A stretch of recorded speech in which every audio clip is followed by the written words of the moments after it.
I don't watch nothing white people talk about, especially politics. That's the biggest con game sham. I'm playing con, homie. I'm not a Republican. I'm a smart. I'm not a Democrat. I don't give a fuck about being Republican or Democrat. I'm playing on both parties because both parties is dumb. All you got to know is some basic information about history and the Constitution, and you can play both sides. Because both sides are one and the same, a group of hateful old white people that are living in white fear because they know they done everybody wrong. And their greatest nightmare is one day somebody sits over them. They're losing their country and they blaming they. We ain't sent 9 grams of fentanyl across the borders that's destroying they white kids that's overdosing on fentanyl and opioids. That's true. We ain't sent now motherfucking me coronavirus disease over here to cause a wipe out of sickness. Homie, but they blaming they as if the crime bother them. Our crime do not affect white people. You know why? Because they got the prison on the stock exchange. So it ain't costing nobody no money to lock up. They making money off locking up. There go your free labor. So they complain about crime. They need this crime to keep black slaves.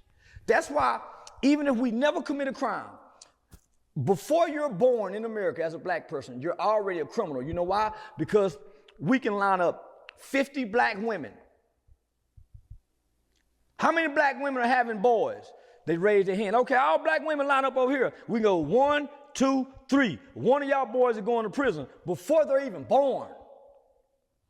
Well, who's saying that? America. Because America has a booming prison industry. And they need this prison industry. Not only that, it strips these black people of the rights we once gave them because we still need slaves for free labor. So this crime don't affect us. And it don't affect white people while you're using it as talking points. How many black women having babies? 1, 2, 3. One of y'all going to prison. You know why? Because the American statistics says 1 in every 3 black males will go to prison or be on some form of community supervision in their lifetime. It don't say maybe, it don't say well, but it says 1 in 3 will go. So who makes this shit up?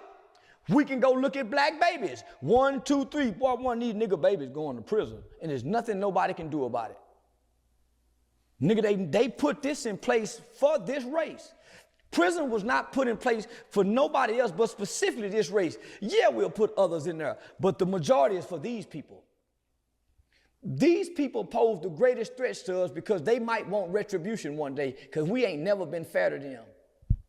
We ain't never been fair to them. So we got to make sure they stay where they are because our greatest fear is they get over us one day. Do you see how they do each other when they're fighting each other? Do you see some of these snippets when the 20 black guys jump on one white boy?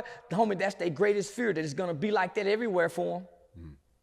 So they make sure they put things in place years in advance because what they said was, we must do this now for future generations may not understand.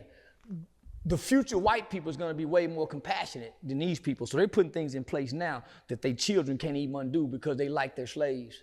They know their kids grow up and like Jim. And Jim, when I grow up and I'm slave master, I'm going to let you free, Jim. Even the kids had empathy. That's why they love us today.